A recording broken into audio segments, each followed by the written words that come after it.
Because our customers are changing, the Postal Service will change. And Drive is our way forward. Revenue growth. It's what the Postal Service needs to be successful over the long run. And a critical component of growing revenue is the establishment of a world-class sales force. This very important task is charged to our Vice President of Sales, Cliff Rucker. Hi, I'm Cliff Rucker. I'm the Vice President of Sales for the United States Postal Service. My Drive initiative is Drive 16, Increasing Sales Force Effectiveness. It is about building the sales force of the future.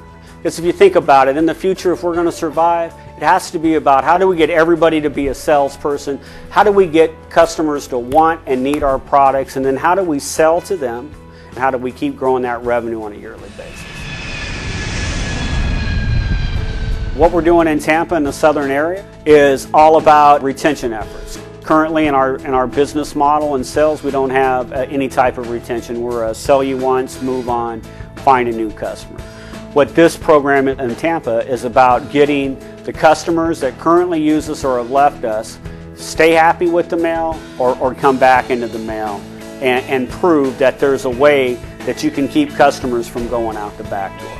Because at the end of the day, is what you want to have is you want to have a customer that grows with you, but a customer that stays with you long term. They only mail with you one time and leave. What good was that for the organization? You want them to mail over and over and over again, and that's where the retention part comes in.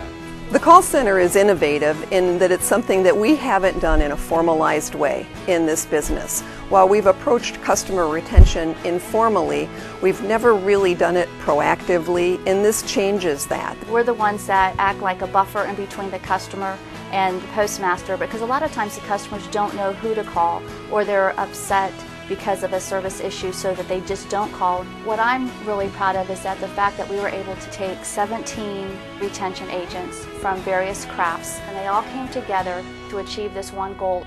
And what we see from doing this is we're getting possible new leads as well from this. Not only are we making sure the customers that we're resolving their issues, but we're finding potential revenue. And to date, we've turned in over 30 possible leads to the sales teams nationally. And we were told just yesterday that we have an estimated $400,000 in new revenue coming in just less than a month. Mr. Rucker has kind of hit the nail on the head with this. We have to be aggressive if we're going to retain the revenue.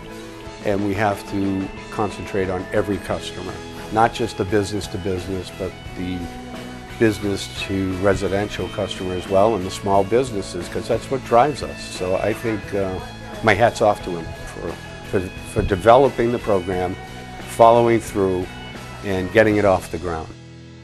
If you look at our mid-year performance right now, we've sold $2.2 billion in new annual revenue, which is we've already surpassed what we've done the entire last year. The second issue is we've increased the value of the sale. Last year at this time, the average value of the sale was $49,000. At this point in time, the average value of the sale is $98,000. So we've doubled the value of the sale. So in essence, for every one sale we get twice the amount of revenue than we did last year. Thanks, Cliff, and to your team for the great work you're doing on the sales front. Now tune in next time for more updates on the progress we're making against our Drive initiatives. And remember, Drive, it's our way forward.